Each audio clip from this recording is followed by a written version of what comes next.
কালকে এত বৃষ্টি হয়েছে, মাশাআল্লাহ। বৃষ্টি, তুফান ৩টার পর থেকে শুরু হয়েছে। তাই আমি সকাল সকাল হাঁটতে বের হলাম। হাঁটতে না, মূলত একটা কাজই, সেটা তো বলা যাবে না। প্রতিদিন সকালে নয়তো বিকালে আমার একটা কাজ, সেটা বাধ্যতামূলক আমি করি, ভালো লাগে। হয়তোবা কাজটা হচ্ছে, বলতে পারবো না।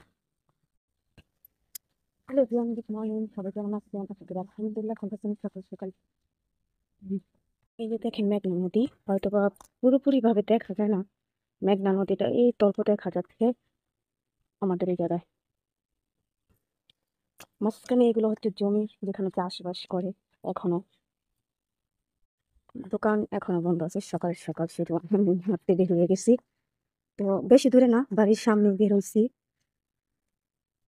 এই হচ্ছে আমাদের গ্রামের সবচেয়ে বড় মাদ্রাসা। মাদ্রাসাটা আমি এরকম পুরোপুরি কমপ্লিট দেখিনি, মার্শাল্লাহ অনেক সুন্দর হয়েছে।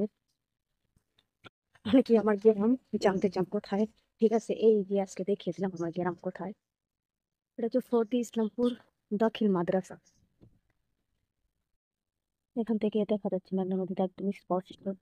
দেখেন, ফাঁকা রাস্তায় শুধু আমি হাঁটতেছি, ঠিক আছে, হয়তো বা দুই একজন লোকজন আছে, গাড়িও খুব কম সকাল সকাল। একটা মজার ব্যাপার কি জানেন, মানে গ্রামের সবাই ভাবে আমি নতুন, বা আমি জায়গার কারো ছেলের বউ, কিন্তু মেয়ে এটা কেউ জানে না, খুব কম মানুষই জানে আমি এখানকার। কারণ আমি বাসা থেকে তেমন বের হতাম না, আর তেমন ভাবে কেউ আমাকে চিনো না। তো অনেকে ভাবে আমি এখানে আমার শ্বশুর বাড়ি, বা আমি এখানে বেড়াতে আসছি। এই জন্য ব্যাপারটা খুব হাস্যকর না, খুব মজা লাগে, আমার কাছে ভালোই লাগে। কাঁঠাল গাছে কাঁঠাল কথা হয়েছে। আমাদের এই জায়গায় সব ধরনের গাছ আছে, মানে একটা কোনো বেশিও না কমও না। এখানে কাঁঠাল গাছও আছে, আম গাছও আছে, কলা গাছও আছে, মানে সব কিছুই খুব, মানে পারফেক্ট ভাবে আছে, কোনোটার বেশিও না কোনোটা কমও না।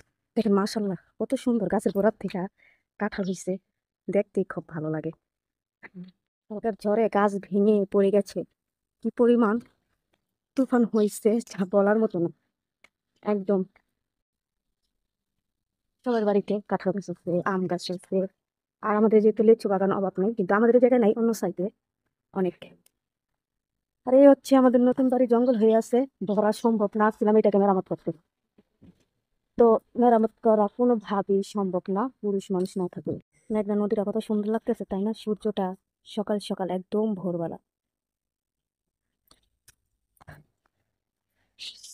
সবাইকে অসংখ্য ধন্যবাদ আমার ভিডিওটা দেখার জন্য, এবং সবাইকে শুভ সকাল আবারও জানাই।